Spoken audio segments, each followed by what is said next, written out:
Mungu haangalii kwamba mtu mwenye dini ndio anampa utawala. Kwa hiyo kiongozi hata akiwa mbaya, akiwa mzuri, bado ametoka kwa Mungu. Leo inawezekana watu Trump hawampendi, watu wanamchukia kwa vitimbi anavyofanya, lakini ukweli ni kwamba kiongozi yoyote kapewa ufalme na Mungu. Kipindi hicho Waisraeli walikuwa wameasi, wanaabudu masanamu, Mungu akawaadhibu wana wa Israeli. Kwa hiyo hata sisi leo duniani hapa, sisi Waislamu wa Kristo tunatawaliwa na hawa watu washenzi ambao hawana dini, kwa sababu si wenye dini hatuna, tumekuwa wasanii, ndio maana Mungu anatuadhibu. Lakini wakipatikana watu wa kweli wamesimama kwa ajili ya Mungu, ushindi wa Mungu unapatikana. Na ndio maana umeona leo Irani wamefanikiwa kwa sababu wamesimama. Wewe unafikiri Marekani anasema anakwenda kulipua madaraja, watu wananchi wanaenda kujipanga pale, unaonaje? Trump akaona nikienda pale nitaua wananchi, kasimamisha vita. Kwamba watu wa Mungu wakiwa na misimamo wanafanikiwa. Kwa hiyo hizi tawala hizi japokuwa zilikuwa za kishenzi na za kipagani, lakini vile vile wale watu wa Mungu walioasi, Mungu aliwatumia kwenda kuadhibu. Wewe unapoamua kupambana na dola, wewe umejipanga, sio unaanza kulialia. Kwa mtazamaji wa channel yetu, tunakaa hapa na Sheikh Abubakar Kada kwa sababu ya kufanya kipindi tena kwa ajili hasa ya kujua kuhusiana na unabii wa Danieli. Mwalimu, kwa hiyo leo tufanye hiki kipindi tupate uchanganuzi wa aina nyingine, kwa sababu tumeshazoea watu tunapewa sana na watu ambao ni wasabato kuhusiana na unabii wa Danieli. Kwa hiyo mwalimu, karibu sana, wasalimie watazamaji, tuingie kwenye kipindi. Naam, alhamdulillah rabbil alamin wassalatu wassalamu ala ashrafil anbiya'i wal mursalin wa ala alihi wa ashabihi ajma'in, amma ba'd. Ndugu zangu, baada ya kumhimidi Mwenyezi Mungu Subhanahu wa Ta'ala na kumtakia rehma Bwana Mtume Muhammadin sallallahu alaihi wasallama, leo tena tuko na ndugu yangu hapa simulizi tukizungumzia unabii wa Danieli. Na mimi nafikiri kwamba ipo haja ya kuzungumza kwa sababu usipozungumza maana kwamba watu watakuzungumzia. Ndio maana sisi tunalazimika na sisi tuzungumze kwa njia moja au nyingine. Ndugu zangu, labda kabla hatujaenda sana, watu wanaweza kujiuliza inakuwaje Sheikh azungumzie Biblia tena nazungumzia sehemu ambayo ni ya unabii? Watu wengi wanasema unabii unahitaji sana Roho Mtakatifu, na wengine wanaamini kwamba Waislamu nyinyi ni kwamba hamna Roho Mtakatifu. Kwanza swala la kusema kwamba Waislamu hatuna Roho Mtakatifu si kweli. Kwa sababu gani? Kutokuwa na Roho Mtakatifu haikumzuii mtu kuelewa. Ndio maana hata Wakristo wanahubiria watu wengine. Na wanasema asiamini atahukumiwa, aamini na kubatizwa atafanyaje? Ataokoka. Kama Mungu amempa mtu uwezo wa kuelewa, kwa nini useme wewe eti mtu hawezi kuelewa mpaka awe na roho? Hiyo ni siasa ya dini. Lakini kiukweli mwanadamu amepewa akili timamu ya kuweza kuelewa, na ndio maana anahubiriwa. Na Wakristo wanamtaka huyo mtu aliyehubiriwa aokoke au abatizwe, au Mkatoliki au Msabato, inategemea na dhehebu ambalo atalichagua yeye mwenyewe kama ameamua kuwa Mkristo. Lakini ukisema eti hawezi kuelewa, sasa unamhubiria ili iweje sasa? Sawa. Kwa hiyo watu wanaelewa vizuri tu. Na kitu kingine watu watashangaa, inakuwaje Sheikh achambue Biblia? Labda hapo tuseme unabii ambao upo kwenye Biblia, Sheikh Muislamu aueleze. Kwa sababu unabii huu, kwanza Danieli mwenyewe pia hakuwa Mkristo, kwanza hilo tuliweke wazi. Sawa. Na kama kuna mtu ana ushahidi atanipa. Yeye alikuwa Myahudi, na kwa itikadi zetu sisi alikuwa nabii wa Mungu. Sawa. Tunasema pia alikuwa Muislamu vile vile, kwa maana alijisalimisha kwa Mungu. Maana watu wasichanganyikiwe. Alislam maana yake ni mtu alijisalimisha kwa mapenzi ya Mungu, the will of God. Tunasema huyo ni Muslim, yani alijisalimisha. Kwa hiyo manabii wote sisi kwa itikadi yetu tunasema walijisalimisha kwa Mungu, walikuwa ni Waislamu na hawakuwa Wakristo. Kwa hiyo ukisema eti lazima mtu aelewe nabii awe Mkristo, basi pia kuna tatizo, kwa sababu Msabato atasema ndio mwenye haki. Lakini Mpentekosti mlokole atasema mimi ndio nina roho. Sasa Msabato roho hana kabisa. Kwa hiyo kutakuwa basi kila mtu anavutia kwake. Kwa hiyo kimsingi tunasema mwanadamu amepewa akili ya kuweza kuelewa. Kwa hiyo sisi Waislamu vile vile tuna muongozo ambao ni Qur'ani. Na katika imani yetu sisi Waislamu ni lazima tuamini vitabu vya zamani. Na ndio maana Qur'ani na nukuu nyingi sana za vitabu vya zamani, mpaka watu husema Qur'ani imekopi kwenye Biblia, si wanasema hivyo? Ndio, yes. Kwa sababu mambo ni yale yanayozungumzwa kwenye Qur'ani na kwenye vitabu vya zamani. Kwa hiyo tunayajua vizuri. Tunayajua vizuri historia ya mambo haya, na ndio maana hata Danieli mwenyewe alizikwa eneo la Irani kama sikosei. Katika ardhi ambayo leo ni nchi za Kiislamu na ni Mashariki ya Kati. Kaburi lake lilikuwa muda mrefu sana la nabii Danieli, mpaka lilipokuja kubomolewa na watu wa Saudi Arabia. Baada ya kuja kuanzisha harakati za kiwahabia wakaja wakalivunja ile kaburi la Danieli, wakasema watu wanafanya ushirikina, wakalibomoa, lakini lilikuwepo muda mrefu sana pale. Kwa hiyo sisi Waislamu tunaelewa vizuri sana kuhusu unabii huu, na uzuri ni kwamba unabii wa Danieli umetafsiriwa pale pale. Okay. Sio kwamba eti ni swala ambalo la kiroho hivyo, ni kwamba limezungumzwa na Danieli akatafsiri mwenyewe. Okay. Kwa hiyo tunazungumza kile ambacho kimeandikwa na kikatafsiriwa kwa njia moja au nyingine, lakini sisi pia tunazungumzia mtizamo sasa. Sawa. Kwamba kwa mujibu wa tafsiri hii 1 2 3 hilo halizuiliki na kila mtu anaweza akatoa mawazo na akatoa mchanganuo. Okay. Nafikiri umeelewa vizuri sana. Hapo nimekupata. Labda sasa twende moja kwa moja na mada yetu. Naam, kwanza ningependa nianze kusoma katika kitabu cha Danieli. Ndio. Ni sura ya 2, tuanzia mstari wa 1. Ndio. Na hapa kuna habari inazungumzwa hapa, ndio maana nataka tuanzie hapa Danieli 2:1. Hebu tuanze kwanza. Sawa, anasema hata katika mwaka wa 2 wa kumiliki kwake Nebukadneza aliota ndoto na roho yake ikafadhaika, akatokwa na usingizi. No. Ndipo mfalme akatoa amri kuwaita waganga na wachawi na warozi na Wakaldayo wapate kumweleza mfalme ndoto zake. Basi wakaingia wakasimama mbele ya mfalme. Mfalme akawaambia, nimeota ndoto na roho yangu imefadhaika hata niijue tafsiri yake. No. Ndipo hao Wakaldayo wakamwambia mfalme kwa lugha ya Kiaramu, mfalme uishi milele, tuambie sisi watumishi wako ile ndoto, nasi tutakuonesha tafsiri yake. Mfalme akajibu akawaambia Wakaldayo, neno lenyewe limeniondoka, msiponijulisha ile ndoto na tafsiri yake, mtakatwa vipande vipande na nyumba zenu zitafanywa jaa.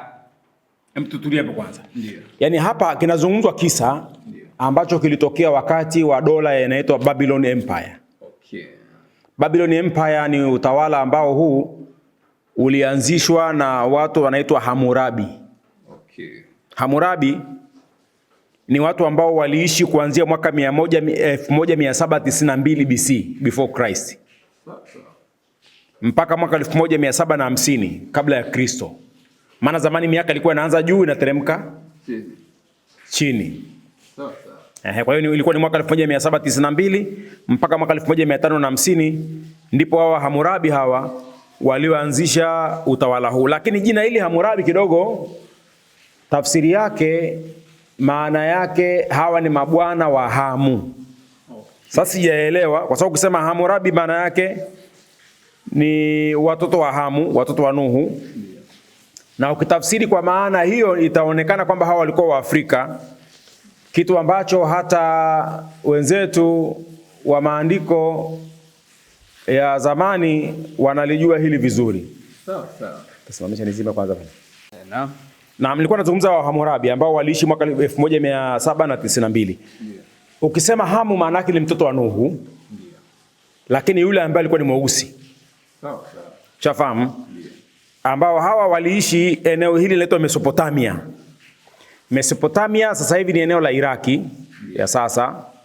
Lakini eneo lote hilo tunalizungumza kuanzia Iraki unakwenda mpaka baadhi ya maeneo ya Irani na Uturuki, walikuwa wanaishi eneo hilo hapo linaitwa Mesopotamia. Lakini hawa Hammurabi walikuwa wanaishi sambamba na watu ambao walikuwa wanaitwa Sumerian. Okay.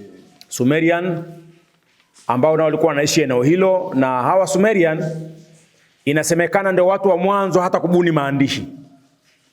Okay. Maandishi ya mwanzo duniani yalibuniwa na hawa watu wanaitwa Sumerian, ambao walikuwa wanaandika kwenye mawe au kwenye matofali. Hata ukiangalia katika ile michoro ya kizamani utaona maandishi yao ya kizamani kabisa kule Iraki mpaka sasa hivi yanapatikana. Ndio watu ambao walianza kuandika, na watu wengine ambao walianza kuandika maandishi ya zamani watu wa Misri. Okay. Wale wa Coptic au wa Mizraim, watu wa Misri ya zamani. Kwa maana hiyo sasa wanasema ustaarabu wa mwanzo duniani ulianzia kwa hao watu, makabila hayo Sumerian au Hammurabi, pamoja na watu wanaitwa wa Babiloni. Okay. Wa Babiloni hawa ndio wanaitwa wa Akkadian. Akkadian ni watu ambao wanatokana na Semitic. Na hawa Semitic ndio kabila la Nabii Ibrahim. Okay. Akkadian ndio Wakaldayo. Ndio hawa Wakaldayo. Hawa ndio waliomzaa Nabii Ibrahim. Walikuwa wanaishi sehemu inaitwa Uru wa Wakaldayo. Okay. Uru wa Ukaldayo maana yake ndio hilo eneo la Ghuba ya Uajemi, au Waarabu wanaita Al-Khaliji. Kwa hiyo hawa watu waliishi maeneo hayo, na lugha yao ambayo walikuwa wanazungumza zamani ilikuwa inaitwa Akkadian language. Okay. Baadaye ikaja ikabadilika ikawa inaitwa baadaye ikaitwa nani, baada ya kutoka Akkadian ikabadilishwa, baadaye ikaitwa Babylonian language. Baadaye ikazaliwa lugha nyingine inaitwa Aramic au lugha ya Kiaramu, ambayo hii baadaye ikaja mpaka kwenye dola hii ya Babiloni zama za Nebukadreza. Kwa dola hii ilianza nyuma mpaka wakati Nabii Ibrahimu anakuja, wakati wa Hammurabi, wakaja wakati wa Sumerian, wakaja wakati wa Assyrian Empire. Zote ni nchi ambazo zilikuwa zinaishi maeneo hayo. Na kama tulivyosema katika mada za mwanzo kwamba hawa watu hawakuwa Waarabu, tuelewane vizuri. Okay. Ndio maana lugha yao ilikuwa ni Kiaramu au Kibabiloni. Okay. Au Akkadian, ambayo hii nayo ilizaa lugha nyingine ndogo ndogo kama Kiebrania. Okay. Na lugha zingine kama za Syria ya kale, ambazo zilizaliwa katika maeneo hayo. Okay. Na hapa cha kuzingatia ni nini? Unajua tatizo la watu siku hizi hufananisha mambo kulingana na mazingira ya sasa. Sawa. Kuna nchi hapo zamani hazikuwa hivyo, yani zilikuwa ni zinatawaliwa wanaishi watu wengine tofauti kabisa. Okay. Lakini zamani ilikuwa hivi kama inavyofanyika sasa hivi. Okay. Mfumo ambao sasa hivi unataka urejeshwe duniani. Kama leo Israel ana mpango wa kuunda Greater Israel. Okay. Kwamba atavamia baadhi ya nchi akitaka maeneo yanakuwa ya kwake. Wale atakaowakuta anawaua. Okay. Wanafanya mauaji ya halaiki. Wanaua jamii nzima kama walivyoona kule kwa Yoshua. Okay. Wakati anaingia katika nchi ya Kanaani, Biblia inasema eti Yoshua aliambiwa na Mungu auwe kila mwenye pumzi auawe. Ushafahamu eh? Kwa hiyo hayo ilikuwa ni mauaji ya kimbari, ni mauaji makubwa. Kwa hiyo zamani ilikuwa ni hivyo. Watu wakiingia sehemu wakivamia, wanaume wanauliwa, wanawake wanachukuliwa mateka. Okay. Kwa hiyo hii Iraki ya sasa hivi unaiona hivi sasa, Uturuki, Irani, eneo lote hili lilikuwa linaitwa Babylon. Na kipindi hicho tunachozungumza sisi tayari Waarabu wako huko Yemen. Okay. Kwa sababu Waarabu wamekuwepo miaka mingi, zaidi ya miaka 3000 iliyopita. Kabla ya Nabii Ibrahimu wanaishi maeneo ya Yemen ya sasa hivi. Kwa hiyo kipindi hicho Iraki iko chini ya hawa watu wanaitwa Wababiloni, ambao hawa walikuwa ni wapagani. Okay. Watu ambao wanaabudu masanamu na miungu. Ndio maana ukisoma katika ile Yoshua 24 mstari wa kwanza inaeleza wazi kwamba Yoshua anasema baba zetu waliabudu masanamu huko ng'ambo ya mto.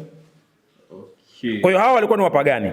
Kwa hiyo huu utawala wao ukaenda mpaka wakati wa Nebukadreza, ambaye huyu Nebukadreza alianza kutawala mwaka 586 BC kabla ya kuzaliwa Yesu.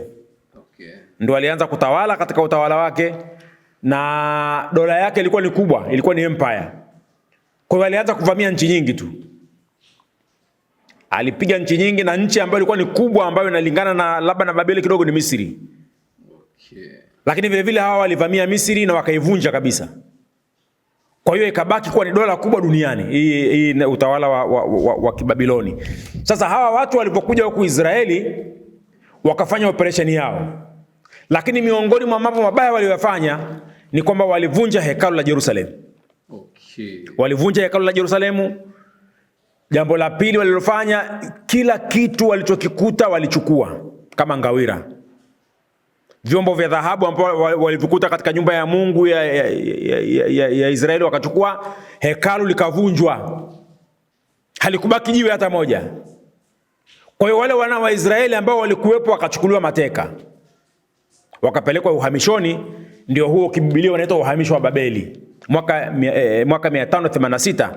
Katika uhamisho huu walikuwepo watu wa ukoo wa Daudi au kabila la Yuda waliohamishwa, akiwemo Danieli, ambayo Danieli huyu alikuwa ni mwamba kabisa, bingwa kutafsiri ndoto kama alivyokuwa Nabii Yusuf. Okay. Nabii Yusuf aliota ndoto katika kitabu cha Mwanzo juu ya yale masuke na wale ng'ombe, akaitafsiri. Kwa hiyo sisi Kiislamu husema kwamba Nabii Yusuf alikuwa ni mwamba wa kutafsiri ndoto, lakini kadhalika huyu Danieli bin Daudi yeye vile vile alikuwa ni mtaalamu wa kufasiri ndoto. Kwa hiyo walichukuliwa mateka. Walivyochukuliwa mateka, ukisoma Danieli 1:1, ndio. Labda ungesoma kwanza afu nitarudi kwenye Danieli 2 kwanza. Sawa. Maana nazunguka afu nitarudi pale. Danieli 1:1. Katika mwaka wa 3 wa kumiliki kwake Yehoyakimu mfalme wa Yuda, Nebukadneza mfalme wa Babeli alikwenda Yerusalemu akauhusuru. Kwa hiyo alikwenda Yerusalemu akauhusuru. Kuhusuru nini? Kuangamiza mji. Akauangamiza mji, Bwana akamtia Yehoyakimu mfalme wa Yuda katika mkono wake pamoja na baadhi ya vyombo vya nyumba ya Mungu. Naye akavichukua mpaka nchi ya Shinari mpaka nyumba ya Mungu wake, akaviingiza vile vyombo katika nyumba ya hazina ya Mungu wake. Kwa hiyo akachukua vyombo vya Yerusalemu. Unajua kule Iraki kulikuwa na mahekalu ya kuabudu miungu. Kwa hiyo vile vyombo vya Mungu wa kweli kule Yerusalemu wakachukua, wakavipeleka, wakaingiza kwenye hekalu lao la kipagani huko Iraki. Wakawa wameviweka pale, wakawa wanavitumia kwa ajili ya ibada zao sasa za miungu. Nataka umalize kipengele afu niende kwenye ile ndoto halisi sasa. Sawa, anasema mfalme akamwambia Ashpenazi, mkuu wa matowashi wake, awarete baadhi ya wana wa Israeli wa uzao wa kifalme na wa uzao wa watu mashuhuri. Kina nani nataka tuwajue wao? Vijana wasio na kasoro, wazuri wa uso, wajuzi wa hekima, werevu kwa sababu ya maarifa yao, wenye kufahamu elimu, watakaoweza kusimama katika jumba la mfalme. Tena alimwambia awafundishe kusoma na kuandika lugha ya Wakaldayo. Huyo mfalme akawaagiza wapewe chakula kama cha mfalme na divai aliyokunywa. Akaagiza walishwe hivyo muda wa miaka 3 ili kwamba hatimaye wasimame mbele ya mfalme. Basi katika hao walikuwapo baadhi ya wana wa Yuda, Danieli na Hanania na Mishaeli na Azaria. Kwa hiyo katika watu ambao walichukuliwa hapo ni Danieli, Mishaeli na Azaria, watu watatu ambao hao walikuwa na elimu, lakini walilazimika kujifundisha lugha ya Kaldayo. Ndio lugha ya Kiaramu hiyo. Ambayo ndio lugha ya official language, lugha ya Iraki ya zama hizo. Ndio maana mimi huambia watu, yani wewe usije ukaona leo wa Iraki watazungumza Kiarabu ukajua tangia zamani kule lugha ya Kiarabu ilikuwepo hapo. Au ukiona watu wako Misri leo wanazungumza Kiarabu ukajua labda wa Misri wa mwanzo walikuwa wanazungumza lugha ya Kiarabu, kwa sababu utakuwa huelewi historia. Kwa hiyo hawa Iraki wa zamani ambao ni wa Kaldayo walikuwa wanazungumza lugha ya Kiaramu au ikiitwa lugha ya Kikaldayo. Na Wakaldayo sio Wakurdi, Kurdi kabila lingine. Ni Wakaldayo, kuna Wakurdi na Wakaldayo. Hao Wakurdi ndio watu ambao wanapambana kuunda nchi inaitwa Kurdistan. Na hizi nchi zingine zinaitwa Afghanistani, Uzbekistani, Tajikistani, Nenistani, hizo stani zote ni lugha ya Kiirani. Kwa hiyo hawa Wakurdi ni kama kabila ya Wamedi. Katika wale Wamedi na Wajemi, Wakurdi ni Wamedi. Hawa ni Wakaldayo ambao kabila lao la Nabii Ibrahimu. Ukisoma katika Rahikul Maktum, kitabu cha Waislamu, wanasema Ibrahimu kabila yake ilikuwa ni Mkuldani. Ndio huo Mkaldayo au Al-Qadian. Kwa hiyo hawa ndio watu ambao waliishi eneo hilo Iraki, walikuwa wanaitawala Iraki kipindi hicho. Lakini kama tulivyoona katika maandiko hayo ni kwamba hawa walikuwa ni makafiri, yani wapagani. Wanaabudu miungu. Na hawa walikuwa wanaabudu miungu mitatu. Mungu wao mkubwa akiitwa Nimrodi. Maana kipindi hichi ndio alikuwa anaishi Nimrod, yani si muda mrefu sana. Aliishi Nimrod kusoma katika Mwanzo 10:8. Lakini Nimrod alikuwa aliitwa Mungu. Alikuwa anaabudiwa na alikuwa anaabudiwa siku ya jua. Sawa. Shafahamu, alikuwa anaabudiwa siku ya jua, na ndio maana siku ya Jumapili kwa mujibu wa elimu za unajimu inaitwa siku the Sunday, yani siku ya jua. Alikuwa anaabudiwa na Nimrodi pamoja na mkewe akiitwa nani? Semiramis. Ndio maana Jumatatu ikaitwa Moon Day. The moon maana yake ni mwezi. Sawa. Kwa hiyo ibada hii baadaye ikaenda Irani. Mungu jua huyu akawa anaitwa Mithra. Ilivyokwenda Roma akaitwa Apollo. Kweli Apollo. Kwa hiyo ndio yule tu. Huku Babiloni Nimrodi, ukienda Irani anaitwa Mithra, ukienda Roma anaitwa nani? Apollo. Ndio maana wa Marekani walivyokwenda mwezini, kile chombo wakakiita Apollo 11 kwa heshima ya Mungu jua huyu wa Kiajemi. Okay. Na kama unakumbuka hata juzi walirusha chombo kingine kinaitwa Artemis. Ndio, Artemis. Artemis huyu ni mungu mwezi ambaye alikuwa dada yake Apollo. Okay.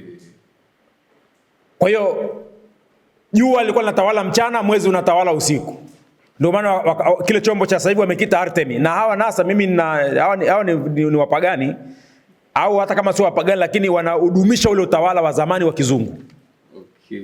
Maana majina haya Apollo yaliingia Ulaya kutoka kwa Wairani, baadaye akaenda kwa Wagiriki na Waroma.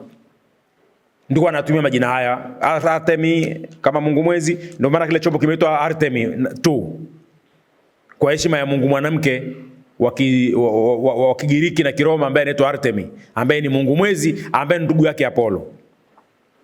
Kwa hiyo hawa walivyokuwa, huyu Nebukadreza na wenzake wakachukua vile vyombo wakavipeleka katika hekalu lao la kuabudiwa miungu. Kwa hiyo tumeona wakachagua baadhi ya watu ambao walikuwa na elimu. Kwa maana kwamba huyu Danieli ni mtu ambaye tayari alikuwa na elimu, si mtu wa kawaida, alikuwa tayari ana elimu. Sio elimu tu na ucha Mungu. Ndio ile Danieli 2:1 uliosoma. Nataka turudi pale. Mfalme aliota ndoto. Baada ya kuota ndoto, akakusanya watu wachawi na wanajimu ili wamtafsirie ndoto yake. Lakini bahati mbaya ndoto kaota yeye alafu kasahau. Hata yeye okay, yes. Yaani kaota ndoto alafu kasahau. Sasa akawaita Wakaridayo ambao ni kabila la watu wa Iraki kipindi hicho, ambao ni kabila la utawala hilo, kabila lake, wamtafsirie. Wakaambia mfalme, tuambie ulichoota tutafsiri ndoto yako. Akawaambia nyie mmesahau. Mimi mwenyewe ndoto nimeota alafu nimesahau. Yaani ndoto kaota yeye alafu kasahau. Alafu anataka wamkumbushe ndoto aliyoyota alafu wamtafsirie. Ndio kile kipande ambacho tumeishia hapo, labda ungeendeleza kwenye Danieli 2:4 hapo tuweze kuona. Maana kaota mwenyewe ndoto alafu kasahau, alafu analazimisha wale watu wamkumbushe alichoota na tafsiri wamletee. Mfalme akajibu, mstari wa 5, mfalme akajibu akawaambia Wakaldayo, neno lenyewe limeniondoka, msiponijulisha ile ndoto na tafsiri yake, mtakatwa vipande vipande na nyumba zenu zitafanywa jaa. Kwa hiyo msiponikumbusha nimeota nini, na sio hivyo tu, mnipe na tafsiri, nyumba zenu zitageuzwa kuwa dampo. Sawa. Malizia hapo.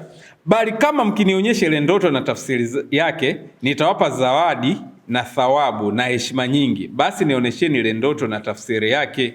Wakajibu mara ya pili wakasema, mfalme, na tuambie sisi watumishi wake ile ndoto, nasi tutamuonesha tafsiri yake. Mfalme akajibu akasema, najua hakika ya kuwa mnataka kupata nafasi, kwa sababu mmeona ya kuwa lile neno lenyewe limeniondoka. Yaani mfalme yeye anatoa zawadi, anatoa thawabu. Yaani huyu alikuwa anaabudiwa kabisa. Okay. Yaani anakupa thawabu, kama ni peponi utaenda. Sasa nasema nyie nafikiri sasa mnataka kunivuruga kwa sababu mimi nimesahau ndoto, alafu na nyie hamjui. Okay. Sasa mtaniambia kama msipojua mnauawa na nyumba zenu zinageuzwa kuwa dampo. Lakini msiponijulisha ile ndoto, iko amri moja tu iwapasayo, maana mmepatana kusema maneno ya uongo na maneno maovu mbele yangu. Hata zamani zitakapobadilika, basi niambieni ile ndoto, nami nitajua ya kuwa mwaweza kunionyesha tafsiri yake. Kwa hiyo anakomaa afanywe nini? Aambiwe ndoto, ameota ndoto gani? Kwa sababu hawa makuhani wa dini yake si wanasema ni watu wa Mungu? Ndio. Wana roho? Ndio. Basi wanaambiwa kama nyie mna uwezo ni watumishi wa Mungu, ndio mniambie, mnikumbushe nilichokiota. La sivyo msiponikumbusha hiyo bwana, nyie wote mnakufa. Sasa hii ngoma ikaenda hapa kwa kina Danieli, nao si wako pale tayari? Ndio. Wako ikulu wanafanya kazi za serikali, nao wanatakiwa kama wajumuike katika mpango wa kutafsiri ndoto. Na kama nao hawawezi na inabidi wafe. Endelea hapo kipengele kilichofuata. Wakaldayo wakajibu mbele ya mfalme wakasema, hapana mtu duniani awezaye kulionyesha neno hili la mfalme, kwa maana hapana mfalme wala bwana wala mtawala aliyetaka neno kama hili kwa mganga wala kwa mchawi wala kwa Mkaldayo. Ni neno la ajabu hili analolitaka mfalme, wala hapana mwingine awezaye kumuonesha mfalme neno hilo ila miungu wasio na kikao pamoja na wenye mwili. Kwa hiyo unaona sasa, kumbe watu walikuwa wanajua ukweli. Wakasema anayejua huu ni miungu wasiokuwa na kikao pamoja na wenye mwili. Okay. Yaani wanajua Mungu yupo pamoja na ushenzi wao na upagani wao, lakini wanajua kumbe sisi hatujui, ila wale miungu wale wanaomjua Mungu ambaye hana kikao na wenye mwili. Huyu sasa huo ndio wanaweza kujua tafsiri ya hii ndoto. Okay. Nenda kipengele cha chini hapo. Basi kwa hiyo mfalme akaghadhibika sana, akaona hasira nyingi, akatoa amri kuangamiza wenye hekima wote wa Babeli. Basi ile amri ikatangazwa, na hao wenye hekima waliokuwa karibu na kuuawa, watu wakamtafuta Danieli na wenzake ili wauawe. Kwa hiyo sasa ikawa ni kamata. Kamata, weka ndani, kila ukionekana una elimu unashikwa, unawekwa. Akakamatwa mpaka Danieli, ambaye huyu Danieli yeye ni mtaalamu, ana elimu, ni nabii wa Mungu, naye akashikwa. Alivyoshikwa wakampeleka. Madai yao yanasemaje? Ndipo Danieli kwa busara na hadhari akamjibu Arioko, mkuu wa walinzi wa mfalme aliyekuwa ametoka ili kuwaua wenye hekima wa Babeli. Alijibu akamwambia Arioko, mkuu wa walinzi wa mfalme, mbona amri hii ya mfalme ina ukali namna hii? Ndipo Arioko akamwarifu Danieli habari ile. Basi Danieli akaingia akamwomba mfalme ampe muda, kisha yeye atamuonesha mfalme tafsiri ile. Ndipo Danieli akaenda nyumbani kwake akawapasha habari kina Hanania na Mishaeli na Azaria wenzake, ili waombe rehema kwa Mungu wa mbinguni kuhusu siri hiyo, ili kwamba Danieli na wenzake wasiangamizwe pamoja na wenye hekima wa Babeli. Ndipo Danieli alipofunuliwa siri hiyo katika njozi ya usiku, basi Danieli akamuhimidi Mungu wa mbinguni. Danieli akajibu akasema, na lihimidiwe jina la Mungu milele na milele, kwa kuwa hekima na uweza ni wake. Yeye hubadili majira na nyakati. Hutengua na kuteua wafalme. Huwapa hekima wenye hekima, huwapa wenye ufahamu maarifa. Yeye hufunua mambo ya fumbo na ya siri. Huyajua yaliyo gizani, na nuru hukaa kwake. Na shukuru na kuimidi, e Mungu wa baba zangu, uliyenipa hekima na uwezo, ukanijulisha hayo tuliyotaka kwako, maana umetujulisha neno lile la mfalme. Basi Danieli akaenda kwa Arioko aliyewekwa na mfalme kuangamiza wenye hekima wa Babeli. Alikwenda akamwambia hivi, usiwaangamize wenye hekima wa Babeli, niingize mimi mbele ya mfalme, nami nitamuonesha mfalme ile tafsiri. Kwa hiyo Danieli akakamatwa na wenzake, akaingizwa katika kikao pale na makuhani wote wako pale. Danieli ndo amekamatwa, lakini ndo washapambana, kachafanya ibada, Mungu akamuonyesha ile siri. Hii sanamu, na hii sanamu ndugu zangu inazungumzia kitu kikubwa sana katika ulimwengu. Inatafsiri jambo, inatafsiri hali zote mpaka mwisho wa ulimwengu. Hii ndoto kubwa kabisa ambayo yeye aliota huyu mpagani. Na hii tunajifundisha nini? Kwamba katika ndoto hata mtu mbaya anaweza kaota jambo la Mungu na jambo la kweli. La kweli. Hata Farao walikuwa wanaota ndoto. Kama alivyoota akasema kutafsiri, Yusufu akatafsiri. Kweli. Kwa hiyo ndoto ni ufunuo ambao Mungu analeta kwa wanadamu. Kwa hiyo sasa haijalishi yeye ni Muislamu au ni Mkristo au ni mpagani, Mungu anaweza kumletea ufunuo mtu hata kama ni mpagani kwa njia ya ndoto. Na ndio maana ndoto zina umuhimu mkubwa sana.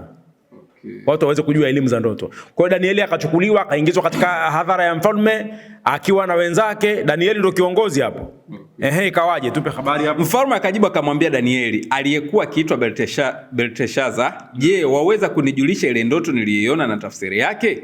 Danieli akajibu mbele ya mfalme akasema, ile siri aliyoiuliza mfalme wenye hekima hawawezi kumfunulia mfalme, wala wachawi wala waganga wala wanajimu.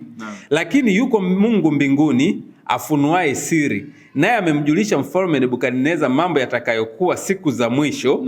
Ndoto yako na njozi za kichwa chako ulizoziona kitandani pako ni hizi. Wewe mfalme, mawazo yako yaliingia moyoni mwako kitandani pako ya mambo yatakayokuwa, halafu na yeye afunuaye siri amekujulisha mambo yatakayokuwa. Lakini mimi sikufunuliwa siri hii kwa sababu ya hekima iwayo yote nilionayo zaidi ya watu wengine walio hai, bali kusudi mfalme afunuliwe ile tafsiri, nawe upate kujua mawazo ya moyo wako. Wewe mfalme, uliona na tazama sanamu kubwa sana. Sanamu hii iliyokuwa kubwa sana na mwangaza wake mwingi sana ilisimama mbele yako, na umbo lake lilikuwa la kutisha. Na sanamu hii kichwa chake kilikuwa ni cha dhahabu safi, kifua chake na mikono yake ni fedha, na tumbo lake na viuno vyake ni vya shaba. Miguu yake ni ya chuma, na nyayo za miguu yake nusu ya chuma na nusu ya udongo. Nawe ukatazama hata jiwe likachongwa bila kazi ya mikono.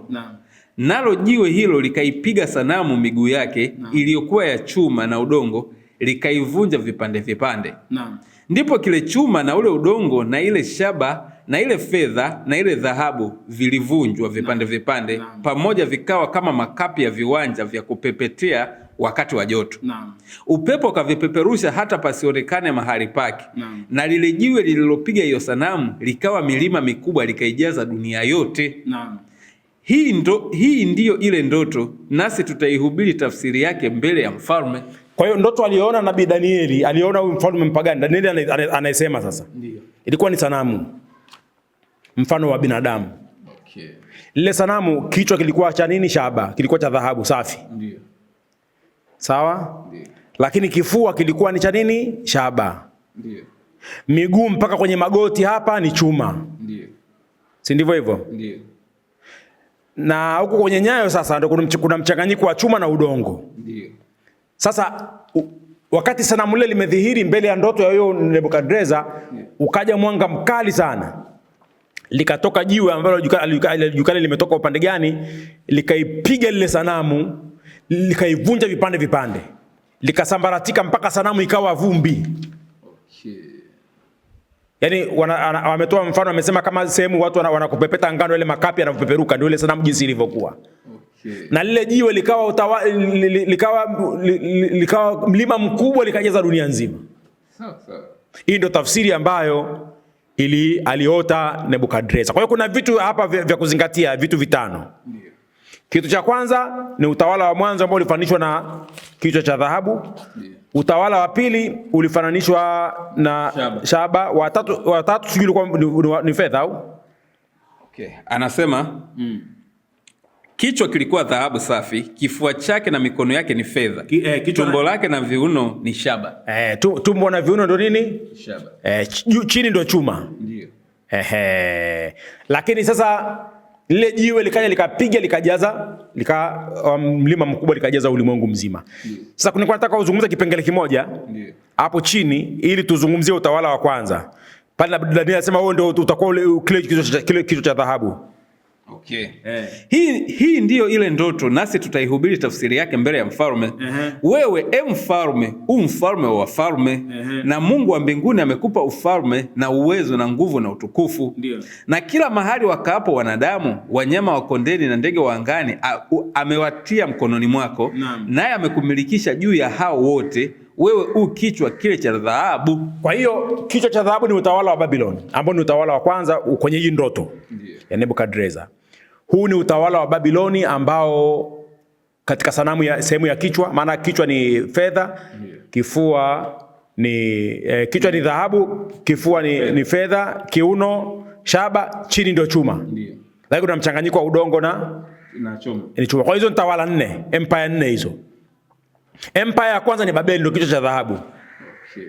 Ambao ulikuwa ni utawala mkubwa ambao ulikuwa mpaka Israeli, ukawakamata mabwana, ukaweza kuwadhibiti. Sasa lakini kuna huu utawala wa 5 ambao ni jiwe kubwa. Okay. Tutaanza kuzungumzia utawala mmoja mmoja. Kwa hiyo huu utawala wa Babeli ni utawala ambao ulianza zamani sana. Okay. Lakini bahati mbaya kama tulivyoona, baada ya kufika Yerusalemu, nazungumza utawala wa kichwa cha dhahabu kwanza. Ndiyo. Kwa hiyo hii mada nitaizungumza kipande mpaka tuimalize. Sawa. Na sitoacha mpaka ishe. Sawa. Maana nitakwenda mpaka kwenye kitabu cha Ufunuo wa Yohana, nitazungumza kote huko. Sawa. Kwa hiyo nitazungumza ni kipande. Kwa hiyo utawala wa Babeli huu kama tunaona ulianza wakati wa Hammurabi, ukaja mpaka wakati wa Sumerian, ukaja mpaka wakati wa Kaldayo, ukaja wakati wa nini wa Wamedi na Wajemi, ukaja wakati wa Giriki, ukaja wakati wa Roma. Zote hizi ni empire ambazo zimetawala kwa nyakati tofauti. Lakini huu utawala wa mwanzo wa Babeli ulikuwa na matukio mengi. Lakini miongoni mwa matukio ni kwamba hawa walikuwa hawamjui Mungu, walikuwa ni wapagani. Okay. Wanaabudu masanamu, wanaabudu miungu ya uongo, na hawa ndio watu wa mwanzo kabisa kuweza kurithisha watu upagani mwingi sana. Hata wazungu leo utamaduni, tunaposema utamaduni wa magharibi, vitu vingi vimetoka kwa hawa wapagani wa Babeli, ambao hawa ni watu wa mwanzo kabisa kuanzisha mambo ya kipagani. Na kwa mujibu wa Qur'ani, ukisoma Qur'ani sura ya 2 ya 258, hata wakati wa Nimrod, maana Nimrod pia alikuwa kwenye utawala huu, bado alikuwa ni mpagani tu na anajiita Mungu. Hebu nisomee Qur'ani sura ya 2 ya 258. Sawa sawa. Ni utawala ambao ulikuwa na mambo mengi sana. Sawa. Qur'ani 2:258 anasema hivi. Naam. Tuweze kumwona Nimrod hapo ambaye alikuwa pia ni sehemu ya utawala huu kabla ya Nebukadreza. Hukumwona yule aliyehojiana na Ibrahim juu ya Mola wake mlezi kwa sababu Mwenyezi Mungu alimpa ufalme? Ibrahim aliposema Mola wangu ni yule ambaye huhuisha na kufisha, yeye akasema mimi pia nahuisha na kufisha. Ibrahim akasema Mwenyezi Mungu hulichomozesha jua mashariki, basi wewe lichomozeshe magharibi. Akafedheka yule aliyekufuru, na Mwenyezi Mungu hawaongoi watu madhalimu. Mimi kinachonihuzunisha ni kwamba huyu mtu alikuwa ni Mwafrika mwenzetu. Maana Nimrod ni mtoto wa Kushi. Kushi ndio Waafrika wote wanaitwa Kushites ambao wako Ethiopia, wako mpaka kwa Tanzania, Wakushi na makabila mengine ya Kiafrika. Kwa hiyo sisi ndio watu wa mwanzo duniani kuwa na ufalme. Hakuna aya yoyote kwenye Biblia ambayo inazungumzia mfalme wa mwanzo isipokuwa ni huyu. Nimrod. Japo kwa wafalme walikuwepo zamani lakini hawakuwa na nguvu. Yaani tunaposema wafalme maana yake kwamba ufalme wenye nguvu sana. Yaani ufalme wenye nguvu ulikuwa ni ufalme wa watu weusi wa Afrika wenzetu, lakini tulikufuru bwana alijiita Mungu. Ibrahim alimwambia mimi Mungu wangu anafufua na kuua. Akamwambia hata mimi Mungu mimi pia nafufua na kuua. Katika hadithi za Kiislamu inasemekana alichukua watu wawili, mfungwa mmoja ambaye alimaliza kifungo akamuua. Mwingine ambaye alihukumiwa kifo akamwachia huru, akasema hapa nimeua nimefufua. Wale alifanya vitimbi vingi sana ni katika utawala wa Babiloni. Kwa hiyo hawa watu walikuwa si watu wazuri, walikuwa ni watu ambao ni mapagani, walikuwa ni watu washenzi. Lakini utawala wao, na hapa tunajifundisha kitu kimoja. Katika tawala hizi Mungu aangaliu kwamba mtu mwenye dini ndio anampa utawala. Ndio maana hiyo inasema kwa sababu Mungu alimpa ufalme. Kwa hiyo kiongozi atakiwa mbaya, akiwa mzuri, bado ametoka kwa Mungu. Mungu kampa. Inawezekana huyo kiongozi kapewa utawala huo lakini ni mtihani kwa wanadamu. Leo inawezekana watu Trump hawampendi watu. Wanamchukia kwa vitimbi anavyofanya. Lakini ukweli ni kwamba kiongozi yoyote kapewa ufalme na Mungu. Ndio maana Danieli kule akasema Mungu anammilikisha ufalme amtakaye na anamvua ufalme amtakaye, kama maneno ya Qur'ani vile vile yalivyokuwa anasema. Kwa hiyo wafalme wote hawa, watawala wote hawa wanatawala kwa hekima ya Mungu. Mungu kawapa ufalme. Na kuna wakati fulani Mungu aliwatumia kwa ajili ya mipango yake. Na ndio maana unaona kwamba walikwenda mpaka Israeli. Kipindi hicho Waisraeli walikuwa wameasi, wanaabudu masanamu. Mungu akawaadhibu wana wa Israeli. Wababiloni wakawakamata wakawapeleka Iraki kule Babiloni, wakawatawala miaka 70. Kule Babiloni. Kwa hiyo Mungu aliwatumia vile vile kama chombo cha kuwaadhibia watu wa Mungu ambao wanaasi. Kwa hiyo hata sisi leo duniani hapa, sisi Waislamu wa Kristo tunatawaliwa na hawa watu washenzi ambao hawana dini, kwa sababu si wenye dini hatuna. Tumekuwa wasanii, ndio maana Mungu anatuadhibu. Lakini wakipatikana watu wa kweli wamesimama kwa ajili ya Mungu kama kina Danieli, ushindi wa Mungu unapatikana. Na ndio maana umeona leo wa Irani wamefanikiwa kwa sababu wamesimama. Wewe unafikiri Marekani anasema anakwenda kulipua madaraja, watu wananchi wanataka kujipanga pale, unaonaje? Kweli. Trump akaona nikienda pale nitaua wananchi. Kasimamisha vita. Dunia itaniona. Kwa madaraja yamejaa wanawake na watoto. Uende upige bomu pale waue watu wote, inawezekana vipi? Kwa hiyo wakati Irani anatumia wananchi kama ngao, lakini ni kuonyesha misimamo ya watu kwamba watu wa Mungu wakiwa na misimamo wanafanikiwa. Kwa hiyo hizi tawala hizi japokuwa zilikuwa za kishenzi na za kipagani, lakini vile vile wale watu wa Mungu walioasi, Mungu aliwatumia kwenda kuadhibu. Kadhalika hata sisi hapa leo, wewe unapoamua kupambana na dola, huo umejipanga, sio unaanza kulialia, kwa sababu hata wakina Danieli walikuwa ni wacha Mungu lakini walikamatwa.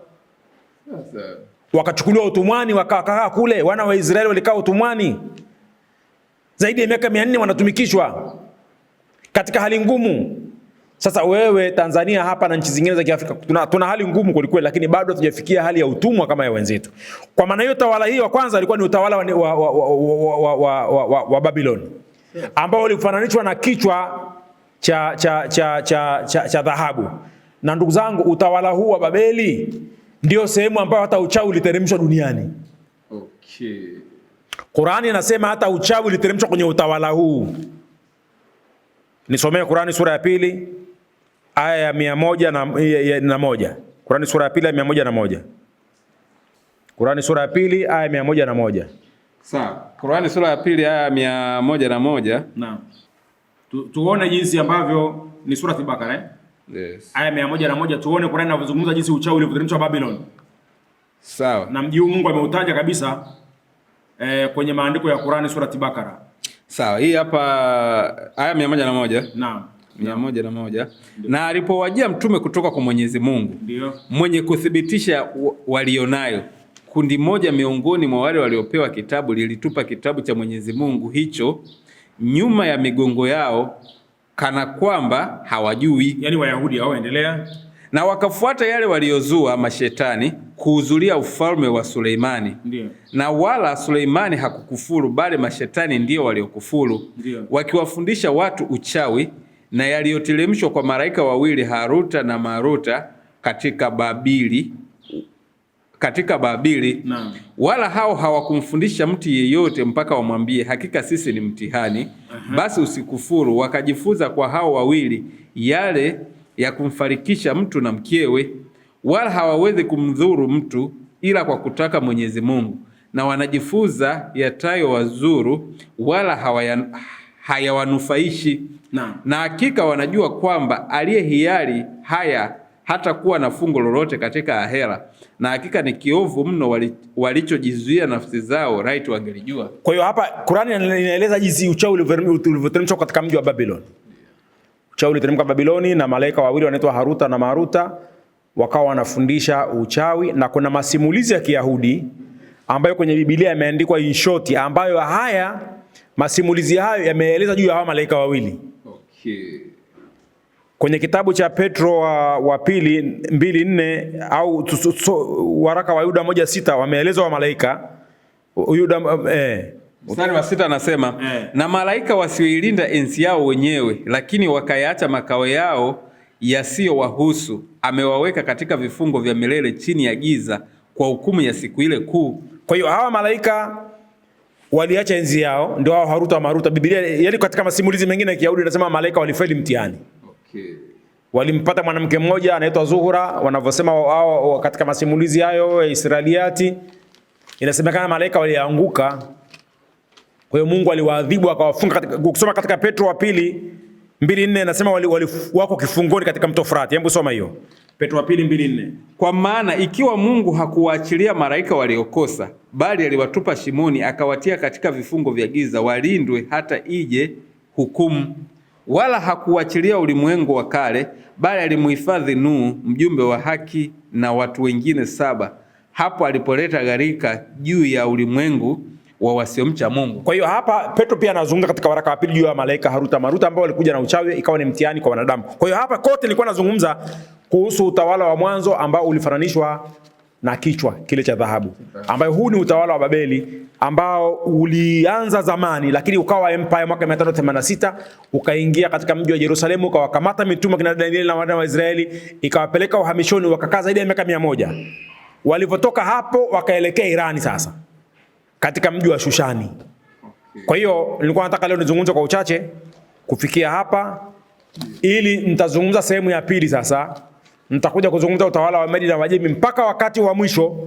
Kwa sababu kuna ndoto mbili. Kuna ndoto ya Nebukadreza, alafu kuna ndoto ya Danieli mwenyewe, Danieli 7:1.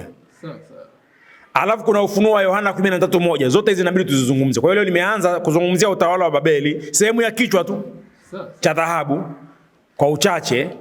Alafu baadaye tutaendeleza inshallah sehemu ya pili, utawala wa Medi na Wajemi, utawala wa Giriki, utawala wa Roman Empire, mpaka utawala ule wa jiwe kubwa ambalo likawa mlima mkubwa likajaza ulimwengu. Jiwe hili linamaanisha nini? Sawa.